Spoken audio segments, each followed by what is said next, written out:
Aqui nas montanhas do Rio Grande do Sul, onde as araucárias tocam o céu e o vento gelado sussurra entre as casas de pedra, construí minha vida. Sou Eleonora Nunes, 67 anos, viúva há quase 2 décadas, e esta casa em Gramado, com suas janelas grandes que emolduram a serra, guarda cada memória do amor que vivi com Augusto, meu falecido marido. Cada tábua do assoalho de madeira de lei, cada detalhe dos batentes entalhados à mão, cada cantinho deste lugar conta nossa história de trabalho duro e sonhos realizados. Por 35 anos, dediquei minhas mãos à costura.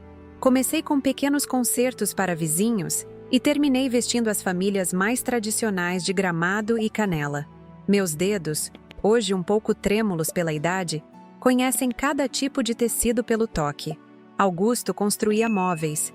Era marceneiro respeitado na região. Juntamos nossos ofícios, economizamos cada centavo e depois de 10 anos conseguimos comprar este terreno no alto da colina. Mais 5 anos e erguemos esta casa, com 3 quartos, uma sala ampla com lareira, indispensável para os invernos rigorosos daqui, e uma varanda que abraça todo o imóvel, de onde se vê o pôr do sol tingir de laranja o Vale do Quilombo. Criamos nossos filhos aqui, Rafael, hoje com 38 anos, e Beatriz, com 35. Minha Bia está longe, advogada em Porto Alegre, vem me visitar uma vez por mês. Rafael se formou engenheiro, trabalha em projetos importantes na região. Sempre foi meu companheiro depois que Augusto partiu. Pelo menos era isso que eu acreditava até conhecer Vanessa. A primeira vez que a vi foi numa tarde de outono. Rafael a trouxe para um almoço de domingo. Lembro como se fosse hoje. Ela desceu do carro usando um vestido florido, cabelos negros perfeitamente arrumados, sorriso grande demais. Trazia nas mãos um buquê de gérberas e uma caixa de chocolates importados. Dona Eleonora, finalmente conheço a senhora. Rafael fala tanto de você. Já me sinto parte da família, disse, abraçando-me com força, chamando-me de sogrinha, antes mesmo de qualquer pedido de casamento. Servi meu tradicional galeto com polenta, receita que trouxe dos meus antepassados italianos. Vanessa elogiou cada prato, perguntou sobre cada fotografia na parede, interessou-se por minhas histórias de juventude. Parecia perfeita demais. E foi justamente isso que acendeu um alerta dentro de mim. Aquela intuição que só as mulheres que já viveram 6 décadas e meia possuem. O sorriso não chegava aos olhos. As perguntas sobre a casa eram específicas demais, quase como uma avaliação imobiliária. Esta casa deve valer uma fortuna hoje em dia, não é mesmo? Em plena área nobre de Gramado, nos meses seguintes, vi Rafael transformar-se. Meu filho, sempre tão atencioso e presente, começou a espaçar as visitas. Quando ligava, era sempre apressado. Estou com Vanessa agora, mãe. Falamos depois. O noivado veio rápido demais. O casamento mais rápido ainda. Uma cerimônia pequena onde a família dela mal apareceu e onde eu me senti uma estranha, relegada a um canto como uma relíquia incômoda. Mesmo assim, mantive meu sorriso. Mãe é assim, não é? Engole o choro, disfarça a preocupação, torce pela felicidade dos filhos mesmo quando o coração aponta perigo. Depois da lua de mel, vieram as primeiras sugestões durante os almoços de domingo. Dona Eleonora, a senhora não se sente sozinha nesta casa tão grande? Deve dar tanto trabalho manter tudo isso. Na sua idade, morar num lugar com tantas escadas é perigoso. Percebi o plano sendo tecido lentamente, como um bordado mal feito, pontos largos demais, emendas aparentes. Rafael começou a mencionar como os aluguéis em Gramado estavam caros, como seria difícil para o casal comprar um imóvel próprio. Num domingo, ele finalmente propôs: Mãe, estávamos pensando, por que não venho morar aqui com Vanessa? Assim a senhora não fica sozinha, e nós economizamos até conseguirmos nosso cantinho. Aquele nosso cantinho soou como uma mentira mal contada. Os olhos de Vanessa brilhavam enquanto examinava cada canto da sala, já imaginando que cortinas trocaria, que móveis, feitos pelo meu Augusto, jogaria fora. Concordei, não sem antes tomar minhas precauções.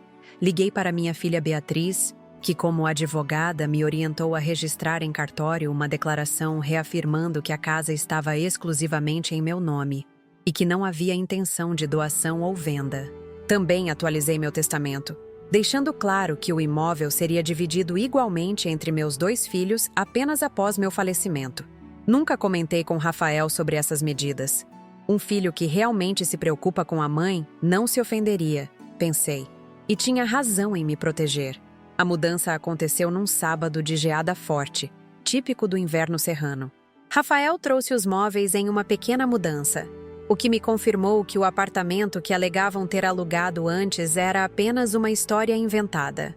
Arrumamos o quarto de hóspedes para o casal, organizamos espaço no armário da cozinha para as coisas deles. Vanessa sorria, tirava fotos de cada cômodo para mostrar à mãe dela. Dizia: no domingo, Rafael precisou sair cedo. Uma emergência no trabalho, um problema estrutural num hotel em construção. Fiquei sozinha com Vanessa pela primeira vez. Preparei café da manhã caprichado, cuca de uva, queijo colonial, café forte como gostamos aqui no sul. Coloquei a mesa da varanda, pensando que seria agradável tomar café com a vista da serra ao fundo. Vanessa apareceu na cozinha já vestida como se fosse sair, celular na mão, digitando freneticamente. Serviu-se de café sem dizer bom dia. Sentou-se, olhou para a comida e franziu o nariz. Não tem pão integral? Essa cuca tem muito açúcar. Estou cuidando da minha alimentação. Não. Expliquei que poderia ir ao mercado mais tarde comprar o que ela preferisse. Continuei comendo calmamente, perguntando sobre seus planos para a semana, tentando estabelecer uma rotina harmoniosa. Foi quando ela colocou o celular de lado. Olhou diretamente nos meus olhos com uma frieza que nunca havia demonstrado antes, e disse com voz controlada, quase sussurrando: vamos deixar algumas coisas claras, dona Eleonora. Agora eu que mando nessa casa. Essas cortinas velhas vão sair. Esses móveis antigos também. Este lugar precisa entrar no século XXI. E quanto a você, acho melhor começar a procurar um asilo, porque aqui não vai dar certo. Para começar, pegue seu prato e vá comer lá fora com os cachorros. É o seu lugar. O choque inicial deu lugar a uma calma surpreendente dentro de mim. Tantos anos de vida me ensinaram que pessoas como Vanessa se alimentam do desespero alheio. Esperam lágrimas, súplicas, confronto. Mas não desta vez. Não desta senhora que enfrentou a vida sozinha depois de perder o marido, que criou 2 filhos com dignidade, que construiu uma reputação sólida nesta cidade. Sorri lentamente. Um sorriso que a desconcertou visivelmente. Peguei meu telefone que estava sobre a mesa, sem pressa. Vanessa continuava me encarando, esperando ver meu mundo desmoronar com suas palavras cruéis. Mal sabia ela que eu já tinha um plano. O que você vai fazer? Ligar chorando para o Rafael? Ele não vai acreditar em você. Eu já cuidei disso, ela disse com desdém. Desbloqueei a tela do celular calmamente, meus dedos enrugados deslizando sobre o vidro reluzente. Mantive meu sorriso enquanto discava um número que já estava preparado há semanas. O número que disquei não era para o meu filho, como Vanessa esperava. Era para o cartório central de Gramado, onde seu Joaquim, tabelião há mais de 4 décadas, atendia pessoalmente mesmo aos domingos para emergências. Tínhamos essa amizade antiga, desde os tempos em que meu Augusto fazia os móveis para o escritório dele. Coloquei no viva voz propositalmente. Seu Joaquim? Aqui é Eleonora Nunes. Dona Eleonora, que surpresa receber sua ligação num domingo. Está tudo bem? Vanessa arregalou os olhos, percebendo que algo inesperado estava acontecendo. O café na sua xícara esfriava, intocado, enquanto eu mantinha a calma de quem já enfrentou tempestades piores na vida. Preciso de um favor urgente, seu Joaquim. Poderia me enviar por e-mail imediatamente a cópia digitalizada da escritura da minha casa? Aquela que atualizamos há 3 semanas, com o registro de propriedade exclusiva? Claro, claro, respondeu ele com sua voz pausada de homem do interior. É aquela mesma em que a senhora registrou a declaração de que não tem intenção de venda ou doação do imóvel em vida, correto? E que reforça que qualquer contrato de comodato ou empréstimo da residência não configura posse para terceiros? Vi o rosto de Vanessa perder a cor gradualmente, como se o sangue abandonasse suas faces em pequenas ondas. Suas mãos, antes firmes e ameaçadoras sobre a mesa, agora tremiam levemente. Notei como seus olhos corriam pela sala, avaliando tudo o que já considerava dela. Os cristais da minha mãe na estante, os quadros escolhidos por Augusto, a tapeçaria que trouxe de Gramado para decorar a parede principal. Exatamente esse documento, seu Joaquim. E aproveito para confirmar. A escritura está mesmo apenas no meu nome, não é? Sem nenhum outro proprietário ou usufrutuário? Sim, dona Eleonora. A casa na Rua das Hortênsias, número 412, está registrada exclusivamente em seu nome desde o falecimento do seu esposo, quando a senhora fez a transferência do inventário. Nenhuma outra pessoa tem direitos legais sobre o imóvel. Agradeci e pedi que enviasse o documento com urgência. Antes de encerrar a ligação, acrescentei: seu Joaquim, por favor, deixe anotado no sistema que estou enfrentando uma situação delicada. Se alguém aparecer por aí perguntando sobre meus documentos ou tentando fazer qualquer tipo de transferência, o senhor me avisa imediatamente, certo? Pode deixar, dona Eleonora. Ninguém mexe nos seus documentos sem sua autorização expressa e presencial. Vou enviar a escritura agora mesmo. Desliguei e encarei Vanessa. O silêncio pairava entre nós, como a neblina que costuma cobrir Gramado nas manhãs de inverno, densa e sufocante. Ela tentou recuperar a compostura, mas o dano estava feito. Seu plano, que provavelmente vinha sendo construído desde o primeiro dia em que conheceu Rafael, começava a desmoronar. Isso não significa nada, ela tentou dizer, a voz menos firme que antes. Rafael é seu filho. Eventualmente, esta casa será dele. E ele está comigo. Tomei um gole do meu café, que continuava quente graças à garrafa térmica que Augusto me presenteou em nosso último aniversário de casamento. Era um ritual que mantínhamos, presentes práticos, úteis, que revelavam o quanto conhecíamos um ao outro. Não era sobre o valor, mas sobre a atenção aos detalhes, às necessidades do outro. Algo que Vanessa jamais entenderia.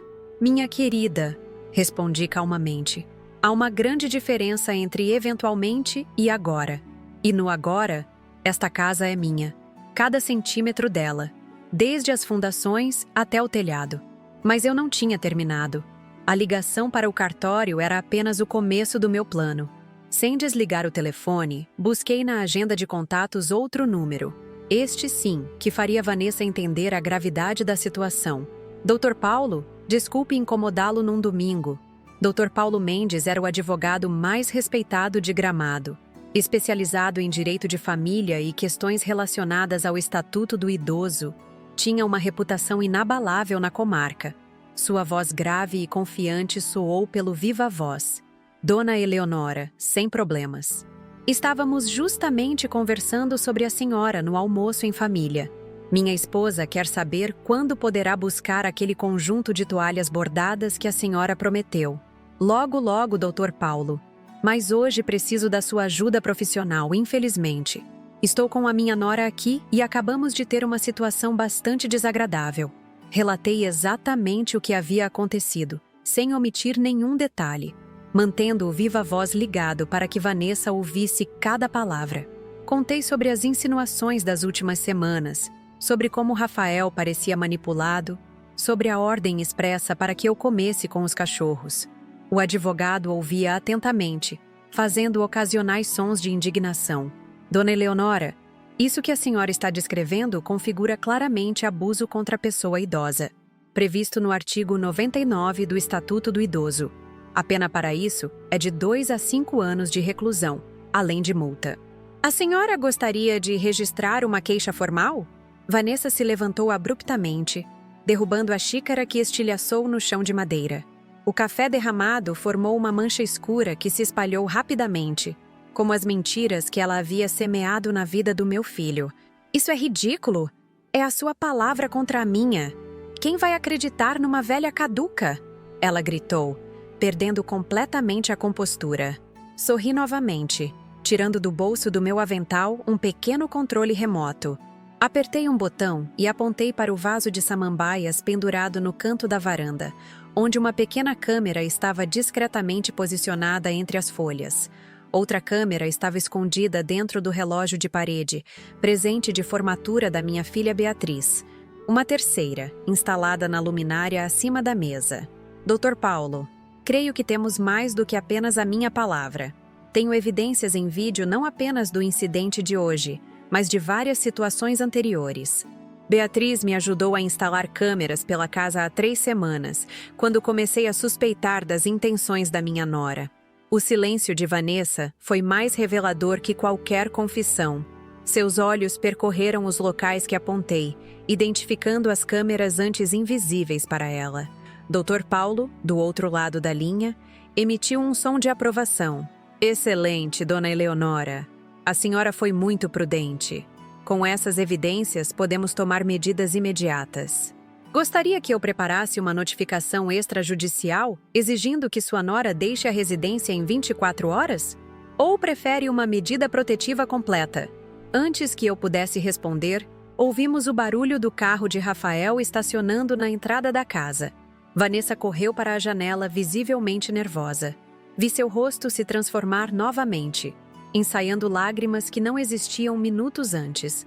Era impressionante sua capacidade de mudar de personalidade instantaneamente. Doutor, Paulo, meu filho acaba de chegar. Posso retornar esta ligação em alguns minutos? Gostaria que ele testemunhasse o comportamento da esposa com seus próprios olhos. Certamente, Dona Eleonora. Estarei aguardando. E não se preocupe, a lei está do seu lado. Desliguei a chamada quando Rafael abriu a porta. Vanessa imediatamente correu para ele, lágrimas escorrendo, numa performance digna de cinema. Amor, sua mãe está louca. Está me ameaçando, dizendo que vai me colocar na prisão, que vai nos expulsar. Ela soluçava, agarrando-se ao seu braço. Rafael olhou confuso para mim, ainda parada junto à mesa do café, o telefone na mão. Nos seus olhos, vi a dúvida, a mesma expressão que tinha quando criança, e precisava escolher entre acreditar numa travessura do amigo ou na palavra da mãe. Mãe, o que está acontecendo aqui? Perguntou, a voz tensa refletindo o conflito interno. Rafael, filho, acho que está na hora de você conhecer a verdadeira mulher com quem se casou. Respondi calmamente. Peguei o tablet que mantinha guardado na gaveta da mesa lateral. Nele estavam salvas as gravações das últimas semanas. Mostrei a ele, cronologicamente, como Vanessa se comportava quando estávamos sozinhas. As críticas constantes à casa, as insinuações de que eu deveria ir para um asilo, os telefonemas para amigas onde dizia que logo a velha sairia do caminho e ela poderia reformar aquele mausoléu e transformar num lugar decente. E, finalmente, a cena daquela manhã, capturada de 3 ângulos diferentes, com áudio cristalino. Pegue seu prato e vá comer lá fora com os cachorros. É o seu lugar. Rafael assistia em silêncio, o rosto transformando-se gradualmente. A confusão dando lugar à incredulidade, depois à raiva. E, finalmente, a profunda decepção. Vanessa tentava interromper, alegando que os vídeos eram montagens, que eu estava manipulando a situação, que era tudo um mal-entendido. Mas as evidências eram irrefutáveis. Como você pôde? Rafael finalmente perguntou, afastando-se dela. Como pôde tratar minha mãe assim na casa dela? A mulher que me criou sozinha depois que perdemos meu pai? Rafa, amor, você não entende. Vanessa tentou, mudando de tática. Sua mãe nunca me aceitou. Ela sempre me tratou como uma intrusa. Eu só queria que tivéssemos nosso espaço, que pudéssemos fazer desta casa um lar para nós. Um lar? Respondi, mantendo a calma que a idade e as experiências me ensinaram a ter. Um lar não se constrói expulsando pessoas, Vanessa. Um lar se constrói com respeito, com carinho, com consideração. Como o que eu e Augusto construímos aqui. Caminhei até a parede onde mantínhamos o quadro mais precioso da casa. Uma fotografia ampliada do dia em que finalizamos a construção. Augusto e eu, jovens e sorridentes, de mãos dadas em frente à casa recém-terminada. Rafael com apenas 5 anos, sentado nos ombros do pai. Beatriz ainda bebê, no meu colo. Cada tijolo desta casa tem uma história, Vanessa. Cada móvel que você chamou de velho e ultrapassado foi feito pelas mãos do homem que amei por 30 anos. As cortinas que você quer arrancar foram bordadas durante minhas noites de insônia depois que Augusto faleceu, quando o silêncio era insuportável e só o trabalho manual me trazia algum conforto. Rafael se aproximou, tocando o quadro com reverência. Em seus olhos, vi o menino que cresceu naquela casa, que aprendeu a andar de bicicleta na rua de paralelepípedos lá fora, que fez sua festa de formatura no amplo jardim dos fundos. Mãe, eu não tinha ideia. Por que não me contou antes? Porque um filho não deveria ter que escolher entre a mãe e a esposa, Rafael. Eu esperava que ela eventualmente mudasse, que percebesse o valor do que temos aqui, que entendesse que poderia fazer parte desta família sem destruir o que já existia antes dela. Vanessa percebeu que estava perdendo terreno rapidamente. Tentou uma última cartada, apelando para o lado emocional. Rafael, você vai escolher essa velha ao invés da sua esposa? Da mulher que você jurou amar e proteger? Pense no nosso futuro. Foi nesse momento que vi meu filho tornar-se verdadeiramente um homem. Endireitou os ombros, enxugou uma lágrima teimosa que escorria pelo rosto e disse com a voz firme que herdou do pai: essa velha, como você a chama, é Eleonora Nunes. A mulher que passou noites sem dormir quando eu tinha febre alta, que trabalhou em 2 empregos para pagar minha faculdade de engenharia, que segurou minha mão no enterro do meu pai e prometeu que estaríamos bem, mesmo quando ela mesma estava despedaçada por dentro. Ele se aproximou de mim, colocando o braço protetoramente ao redor dos meus ombros, como fazia Augusto. Continuou, olhando diretamente para Vanessa. Esta casa que você tanto cobiça foi construída com o trabalho dela como costureira, atendendo as famílias mais importantes de Gramado durante décadas, enquanto criava 2 filhos. Se você não consegue respeitar isso, então nunca me amou de verdade. Amou apenas o que achou que poderia obter através de mim. As palavras de Rafael caíram como pedras no lago cristalino da manhã de domingo. Vanessa ficou imóvel, percebendo que havia perdido não apenas a batalha, mas a guerra que secretamente travava. Seu plano meticuloso de tomar posse da casa, de me afastar, de convencer Rafael a vender o imóvel valioso em área nobre, tudo desmoronava diante dos seus olhos. Quero você fora desta casa até o final do dia, Rafael disse com uma firmeza que me surpreendeu. Amanhã conversamos sobre os próximos passos legais. Vanessa ainda tentou argumentar, mas percebeu que era inútil. Subiu as escadas batendo os pés, como uma criança contrariada, para arrumar suas coisas. Rafael e eu ficamos na varanda, lado a lado, observando a vista magnífica das montanhas que nos cercavam. O silêncio entre nós não era pesado, mas reconfortante, como o silêncio entre pessoas que não precisam de palavras para se entenderem. Sinto muito, mãe. Ele finalmente disse. Fui cego. O amor às vezes nos cega, filho. Não se culpe. Como a senhora sabia? Como percebeu desde o início o que eu não consegui ver mesmo vivendo com ela? Sorri, pensando em todas as experiências que a vida me proporcionou, todas as pessoas que conheci, todos os corações, sinceros e falsos, que cruzaram meu caminho. Quando você vive 6 décadas e meia neste mundo, aprende a reconhecer a verdade nos olhos das pessoas. Vanessa sorria com os lábios, mas nunca com os olhos. Sabia que um dia a máscara cairia. Só não esperava que fosse tão rápido, no primeiro dia. Tomei o último gole do meu café, agora morno, e completei com a sabedoria que só os anos podem trazer. As pessoas mostram quem realmente são quando acreditam que não há consequências para seus atos, quando pensam que podem tratar os outros como objetos descartáveis. Mas sempre há consequências, filho. Sempre. Rafael apertou minha mão entre as suas, maiores e mais fortes, mas ainda as mãos do menino que um dia guiei pelos primeiros passos. Ouvi o barulho de Vanessa arrastando malas no andar de cima, desmontando em poucas horas o que planejara ser o início de sua conquista. Naquele momento, com o sol da manhã finalmente rompendo a neblina sobre as montanhas de Gramado, senti uma paz profunda.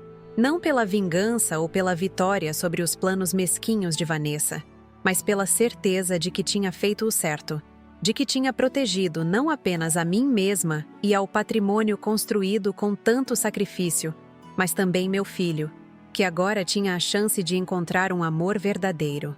Liguei novamente para Dr. Paulo, dessa vez com Rafael ao meu lado.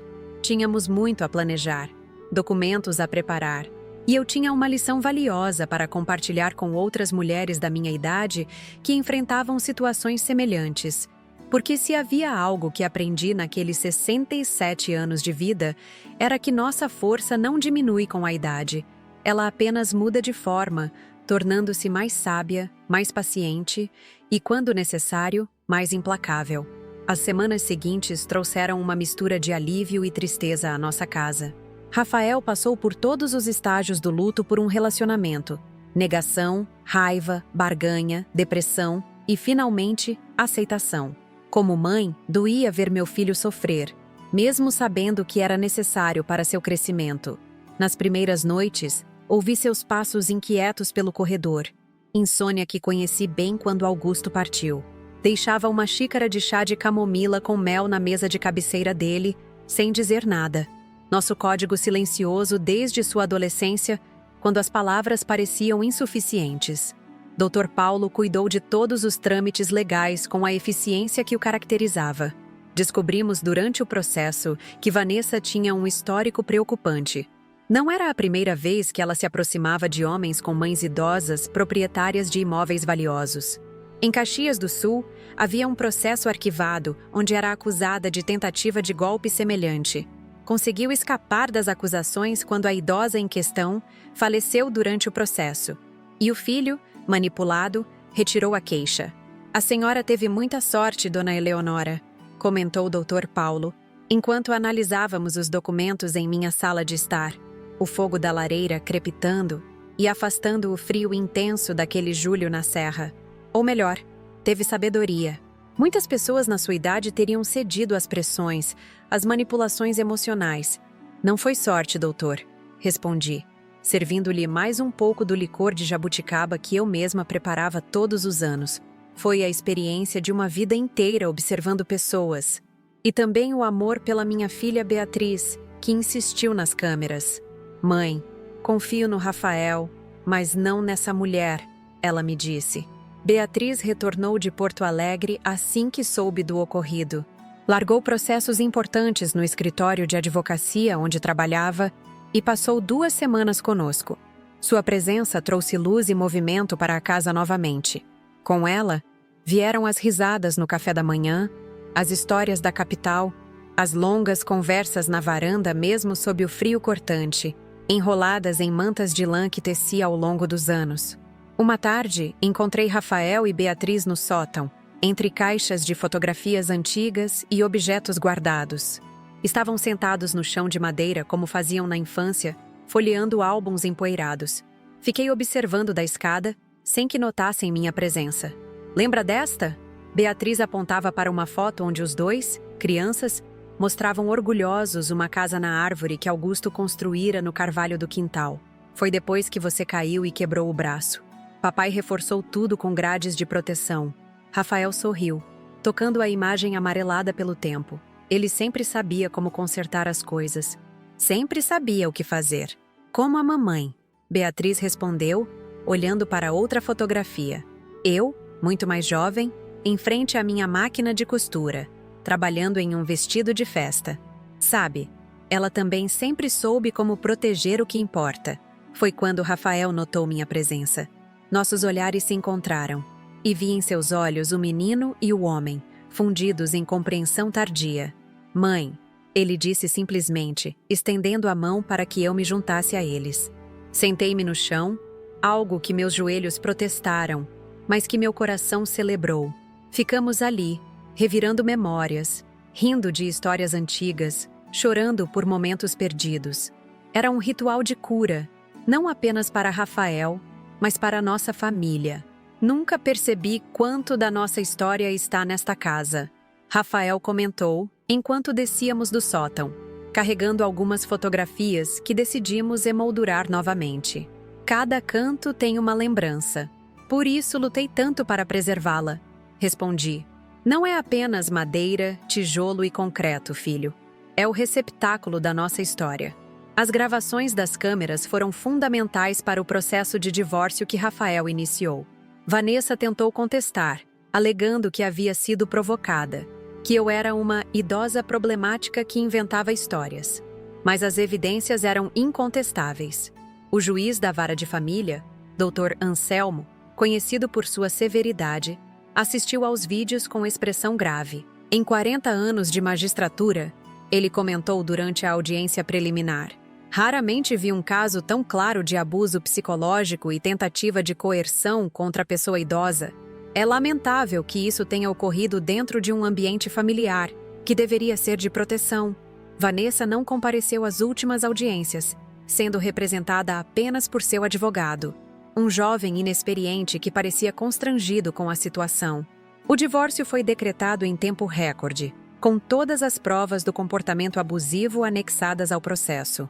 Durante esse período, recebi inúmeras ligações e visitas de amigas da mesma idade, muitas enfrentando situações semelhantes com noras, genros ou mesmo filhos. Compartilhei minha experiência, encorajando-as a se protegerem legalmente, a registrarem evidências, a não cederem a chantagens emocionais. Dona Carmen, minha amiga de mais de 4 décadas, veio tomar chá numa tarde particularmente fria de agosto. Aos 72 anos, ela enfrentava a pressão do filho mais novo para vender a casa onde vivia desde o casamento, no centro histórico de Gramado. Ele diz que é para meu bem, que não posso mais subir e descer escadas, que o dinheiro da venda me daria uma vida confortável num apartamento menor. Ela explicou, as mãos enrugadas tremendo ao segurar a xícara de porcelana. "Mas, Eleonora, aquela casa é minha vida. É onde criei meus filhos, onde vivi com Arnaldo até ele partir. Como posso simplesmente vender minhas memórias?" "Não pode e não deve", respondi com firmeza. "Carmen, já pensou que talvez seu filho esteja mais interessado no valor do imóvel do que na sua segurança? Um apartamento térreo adaptado seria compreensível, mas vender uma casa histórica no centro de Gramado, hoje avaliada em milhões?" Vi o reconhecimento em seus olhos. Aquela centelha de compreensão que muitas vezes negamos a nós mesmas por amor aos filhos. Nos dias seguintes, acompanhei Carmen ao escritório do doutor Paulo, depois ao cartório, garantindo que sua casa estivesse legalmente protegida. Essa se tornou minha missão naqueles meses: ajudar outras mulheres da minha idade a manterem sua autonomia, sua dignidade, seu direito de escolha. Criei um grupo que se reunia semanalmente na minha varanda, quando o tempo permitia, ou ao redor da lareira nos dias mais frios. As senhoras sábias, brincava Beatriz, que participava remotamente por videochamada quando estava em Porto Alegre. A transformação de Rafael também foi notável. A experiência com Vanessa, embora dolorosa, trouxe-lhe um novo nível de maturidade. Passou a se interessar mais pelas questões legais relacionadas aos direitos dos idosos, frequentemente consultando Beatriz e Dr. Paulo. Organizou uma palestra na Associação de Engenheiros da cidade sobre adaptações residenciais para pessoas idosas, usando nossa própria casa como exemplo de ambiente que poderia ser seguro sem perder sua essência e história.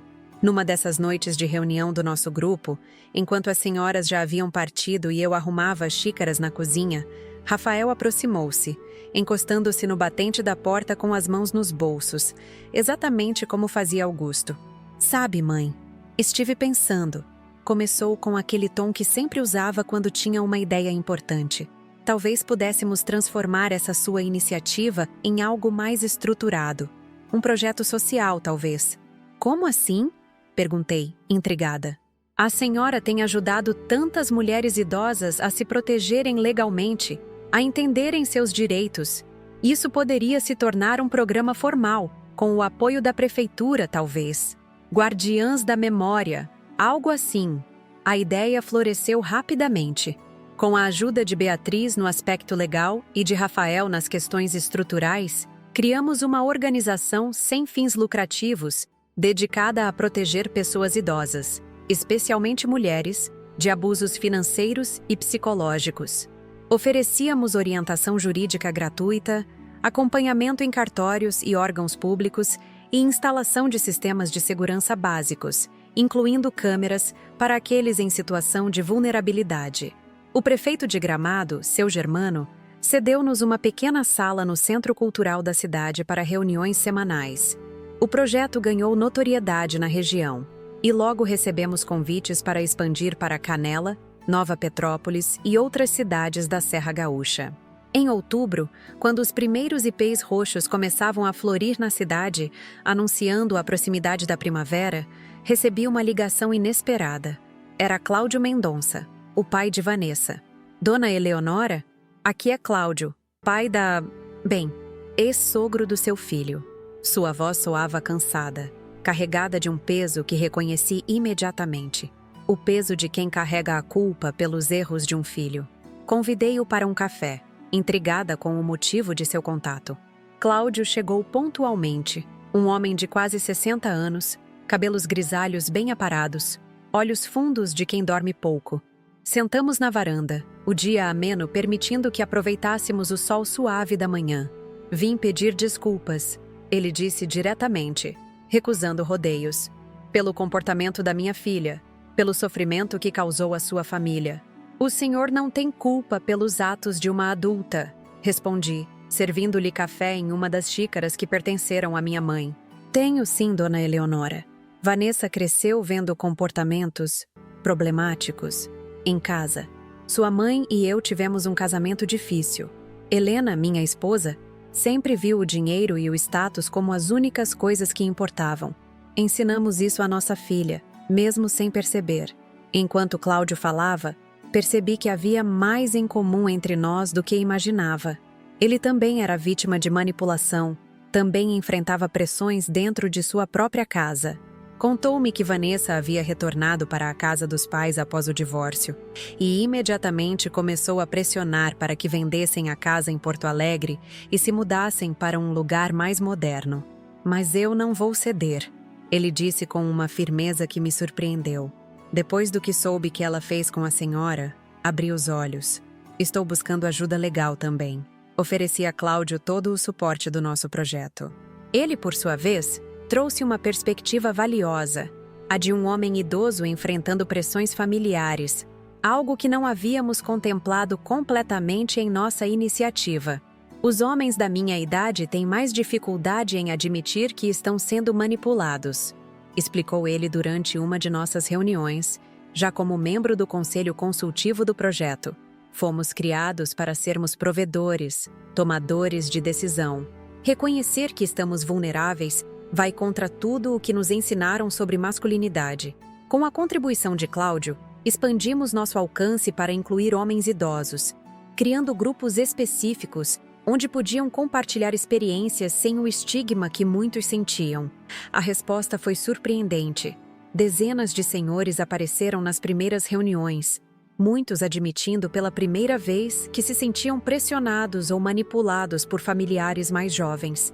O outono cedeu lugar ao inverno novamente, e nossa casa se encheu com os preparativos para o Natal.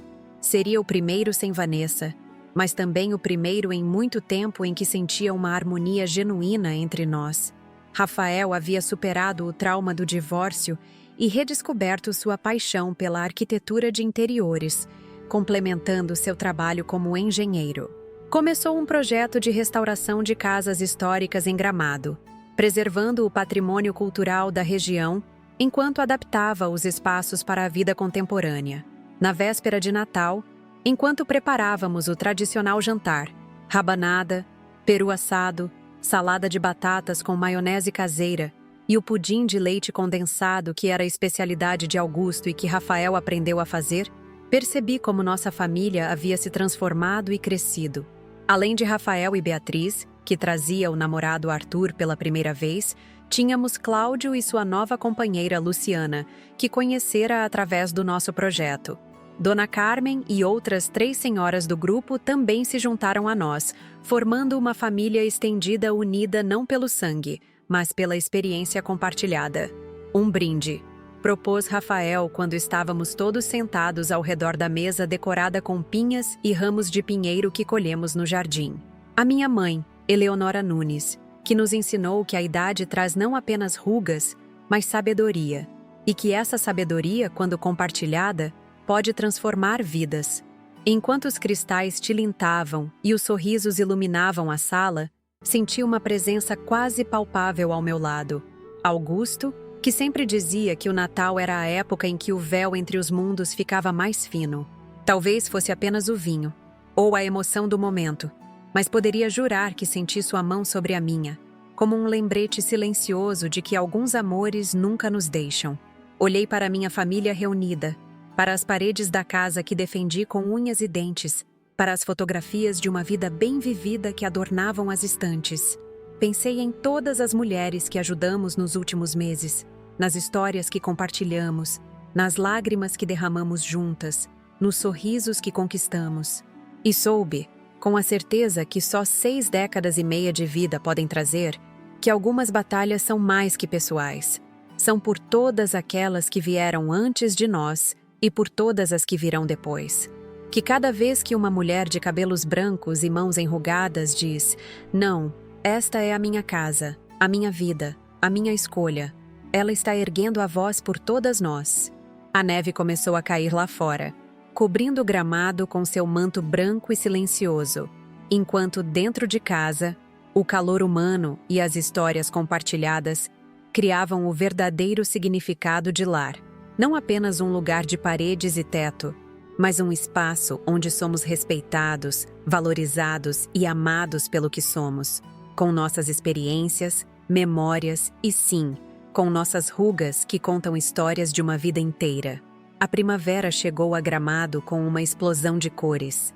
Os canteiros da Praça das Flores, que fica a 2 quadras da minha casa, exibiam tulipas importadas da Holanda que o prefeito Germano mandava plantar todos os anos, tradição que remontava à colonização alemã da nossa região.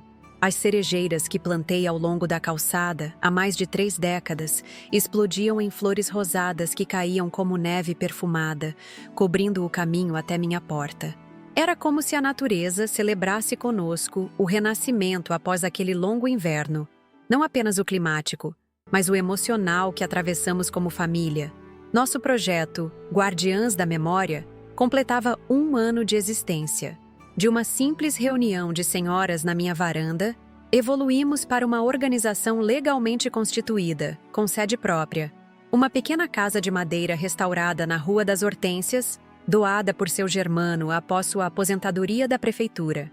O espaço, embora modesto, acolhia diariamente pessoas idosas em busca de orientação jurídica, apoio emocional ou simplesmente um lugar para compartilhar histórias sem julgamento. Rafael coordenava a parte estrutural do projeto, adaptando espaços para maior acessibilidade, enquanto Beatriz, mesmo à distância em Porto Alegre, cuidava dos aspectos legais.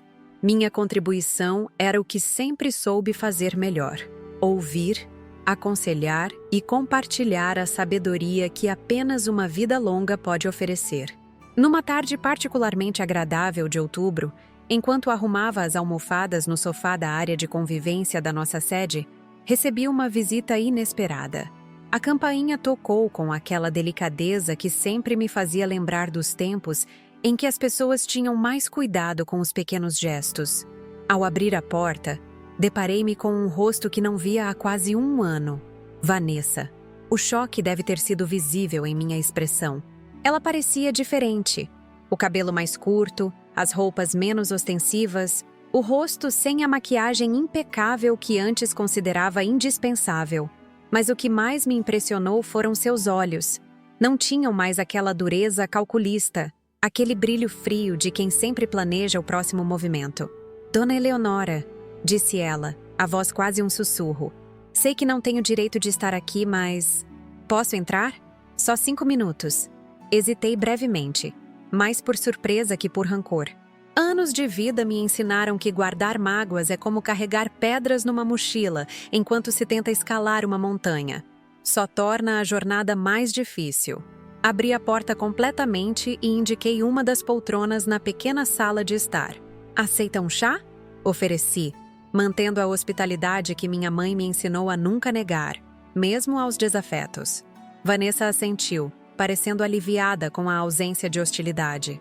Preparei 2 xícaras de chá de erva cidreira, colhida do meu próprio jardim naquela manhã. O silêncio entre nós não era confortável, mas tampouco era carregado de antagonismo. Era um silêncio de espera, de reorganização de pensamentos. Vim pedir perdão, ela finalmente disse, segurando a xícara com ambas as mãos, como se buscasse calor. Não para voltar ao Rafael, nem para recuperar qualquer coisa material. Só perdão mesmo. Observei-a cuidadosamente, buscando sinais de manipulação ou falsidade. Ferramentas que ela dominava tão bem no passado. Não encontrei nenhum. Havia uma vulnerabilidade genuína em seu semblante. Uma fragilidade que nunca demonstrara antes. O que aconteceu, Vanessa? Perguntei, genuinamente curiosa sobre o que poderia ter causado tal transformação. Ela respirou fundo, como quem se prepara para mergulhar em águas profundas e incertas. Depois que saí da sua casa naquele dia, voltei para Porto Alegre, para a casa dos meus pais. Minha mãe me apoiou, claro. Ela sempre foi como eu. Sempre viu relacionamentos como degraus para conseguir coisas materiais. Mas meu pai, sua voz falhou. Tomou um gole de chá, dando-se tempo para reorganizar os pensamentos. Meu pai estava diferente, distante. Quando soube detalhes do que aconteceu, do que eu tinha feito, ele me olhou de um jeito como se não me reconhecesse mais. Uma noite, encontrei-o chorando no escritório, olhando fotos antigas. Fotos de quando eu era criança. Ele disse: "O que fizemos com você, filha?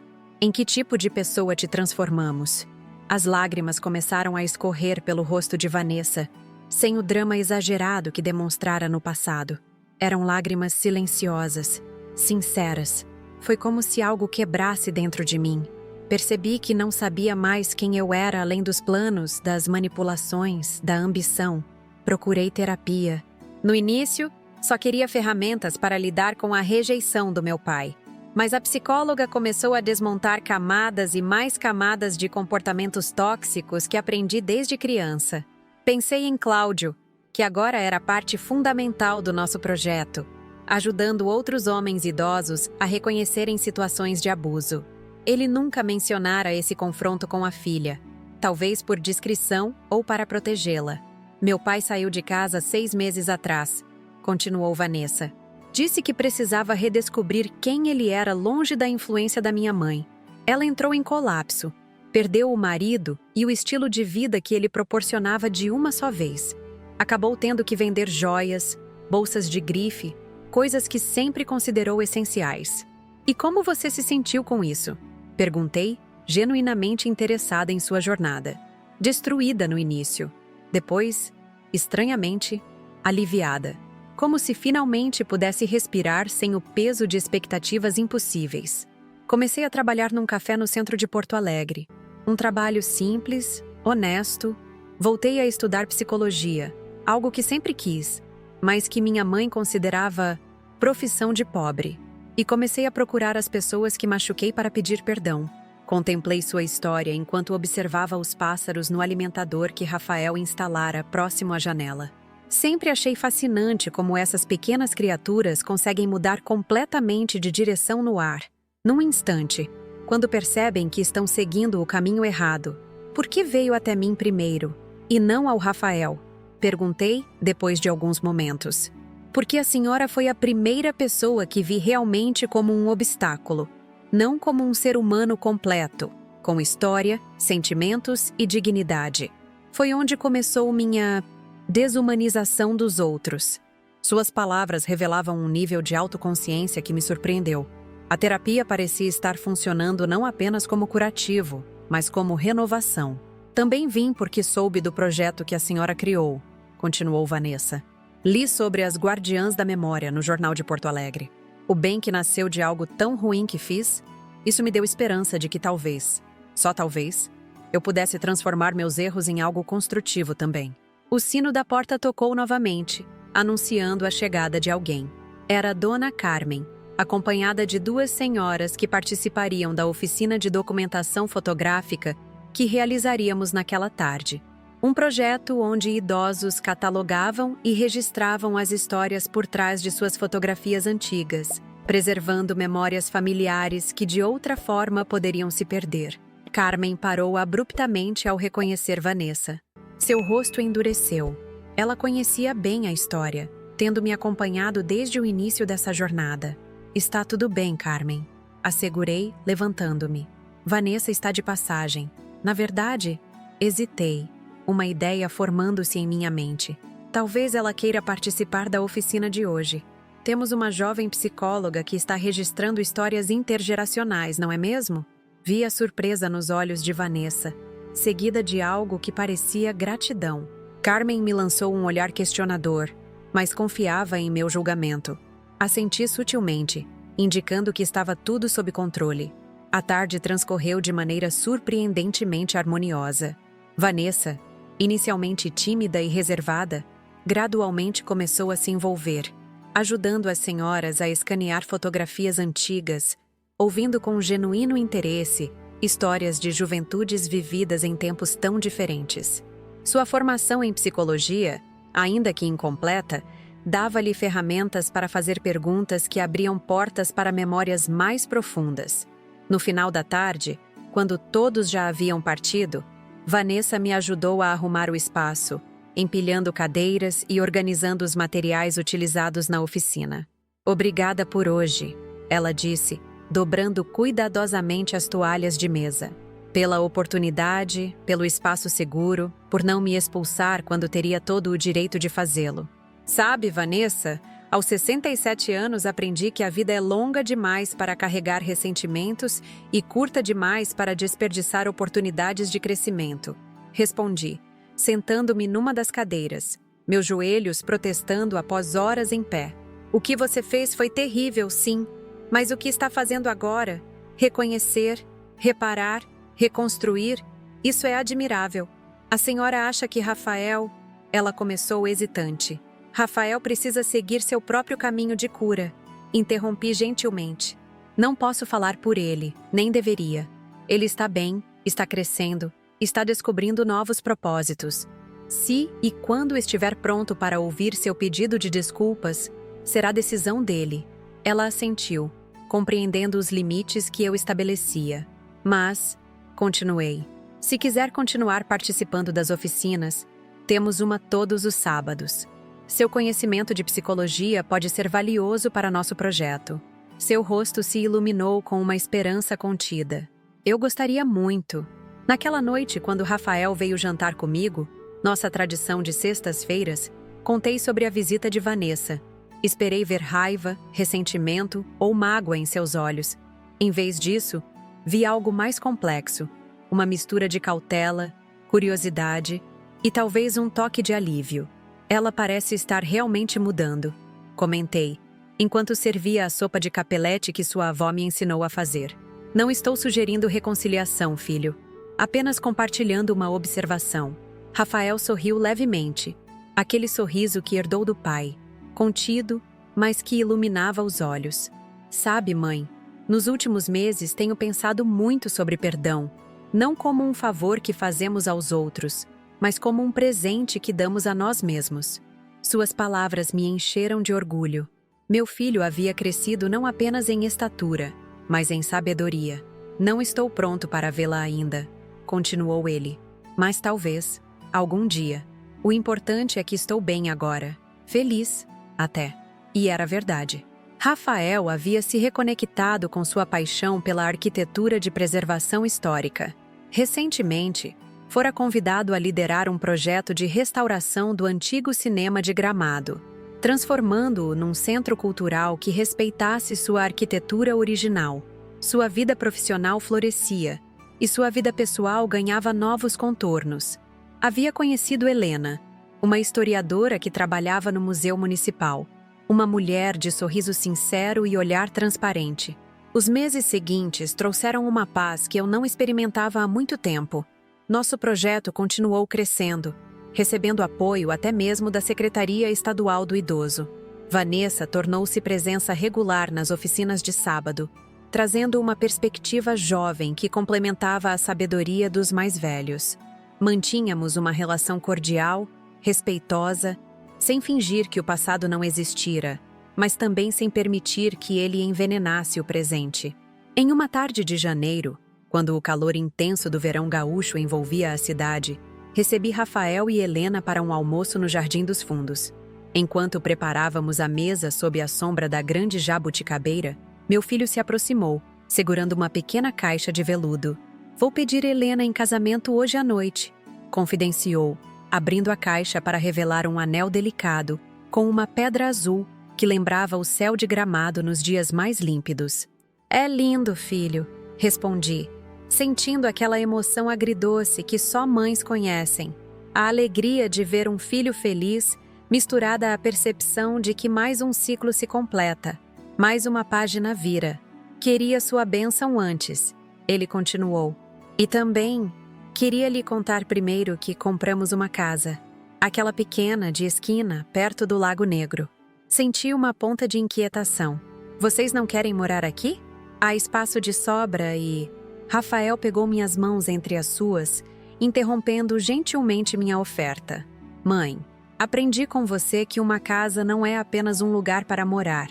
É um espaço para construir memórias próprias, para estabelecer raízes. Helena e eu queremos começar nossa história juntos, do nosso jeito. Mas isso não significa que estaremos longe. São apenas 10 minutos caminhando daqui até lá." Suas palavras tocaram fundo em meu coração. Rafael havia realmente compreendido a lição mais importante, que nossos lares são extensões de nossas histórias, e que cada geração precisa escrever a sua própria narrativa.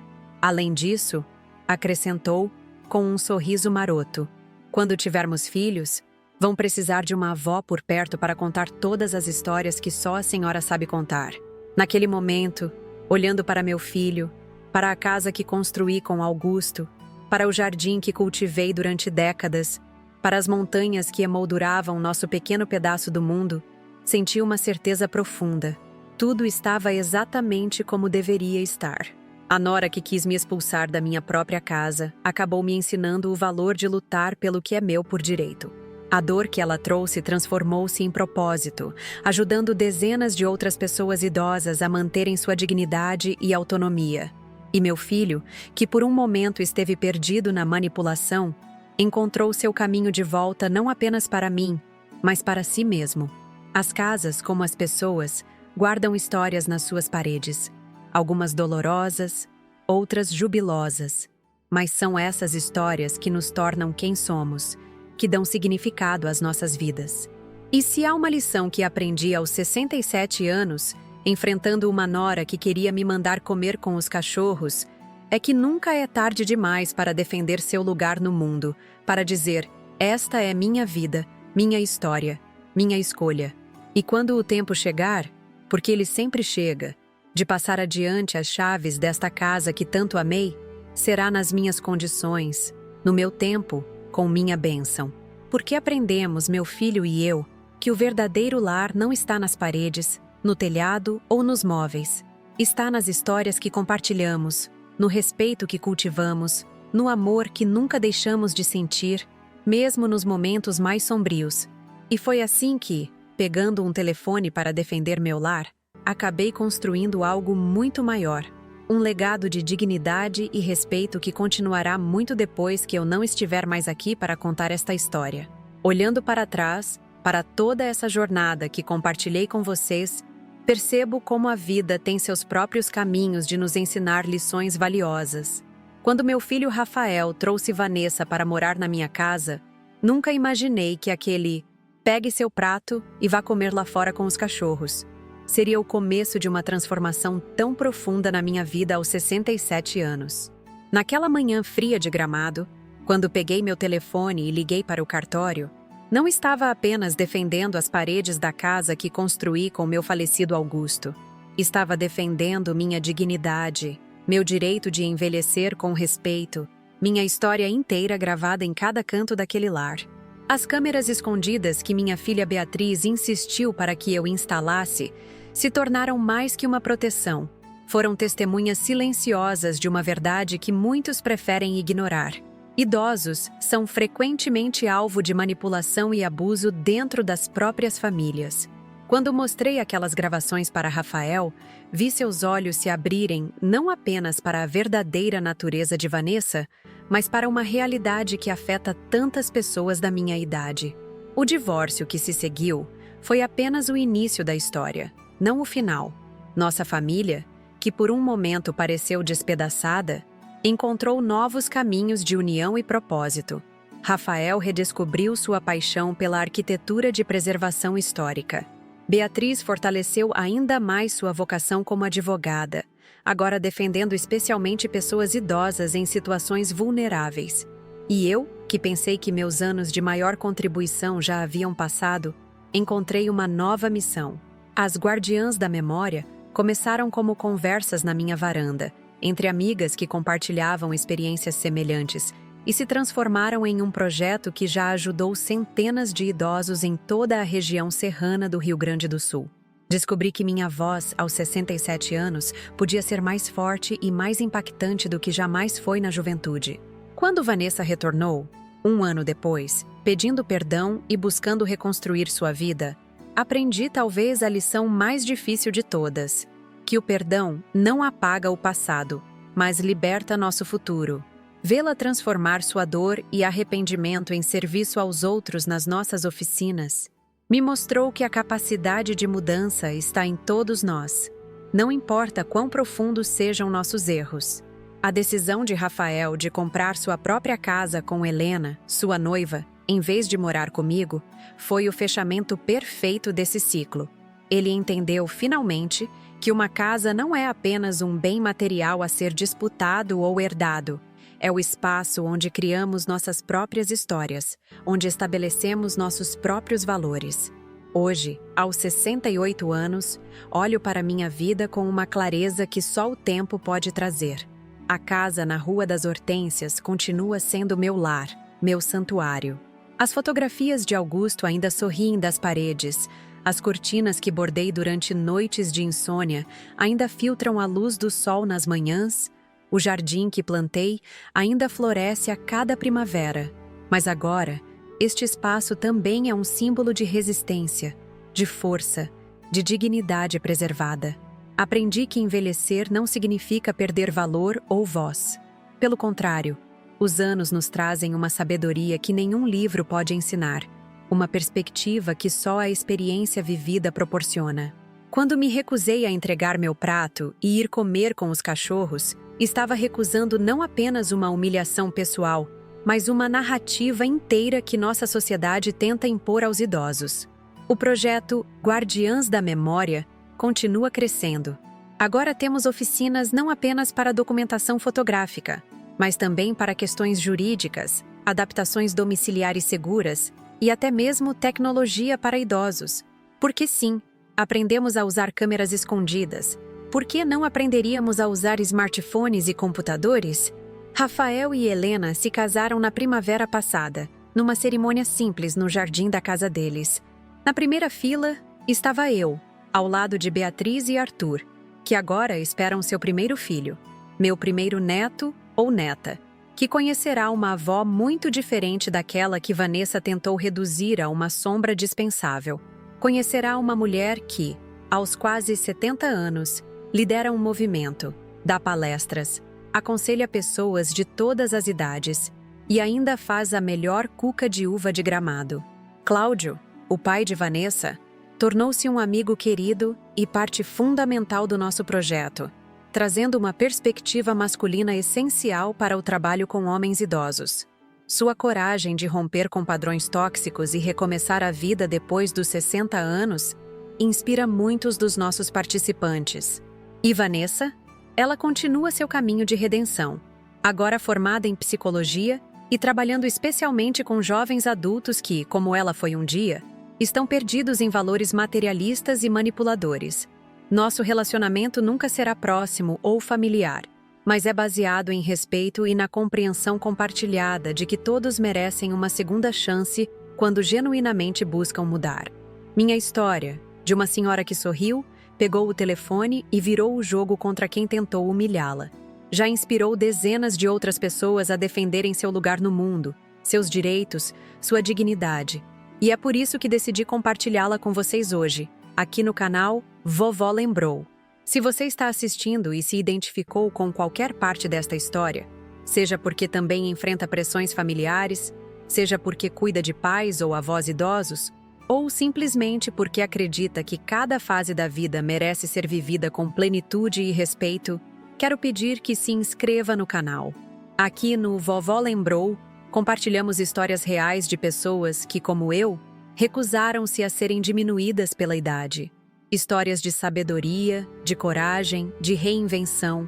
Histórias que a televisão e o cinema raramente mostram, mas que acontecem todos os dias, em casas comuns, com pessoas comuns que têm força extraordinária. Deixe seu comentário contando o que mais tocou você nesta história. Sua família já viveu algo semelhante? Como você lidaria se estivesse no meu lugar? O que faria ao ouvir "Vá comer com os cachorros"? Seus comentários não são apenas números para nós. São conexões reais. São conversas que continuamos lendo e respondendo. São comunidade que construímos juntos.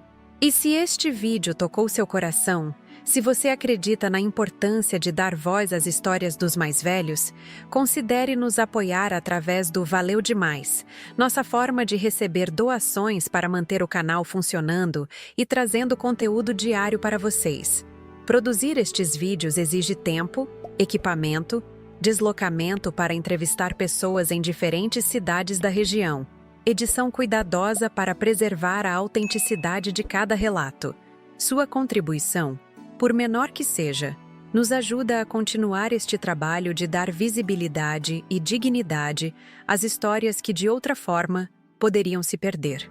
Como aprendi nessa jornada incrível que começou com um insulto e terminou com um movimento, a idade não diminui nossa capacidade de impactar o mundo, apenas muda a forma como o fazemos. Aqui no Vovó Lembrou, acreditamos que cada ruga conta uma história, cada fio de cabelo branco carrega uma lição, e cada memória compartilhada constrói pontes entre gerações.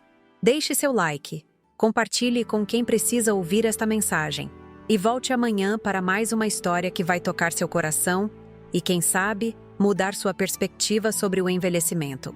Porque lembrar não é apenas olhar para o passado, é construir um futuro onde todos possamos envelhecer com dignidade, propósito e respeito. Aqui é Eleonora Nunes, 68 anos, de Gramado, Rio Grande do Sul, agradecendo por me ouvirem e lembrando que, não importa a sua idade, você tem o direito de dizer: esta é minha vida, minha história, minha escolha, e ninguém pode tirar isso de você.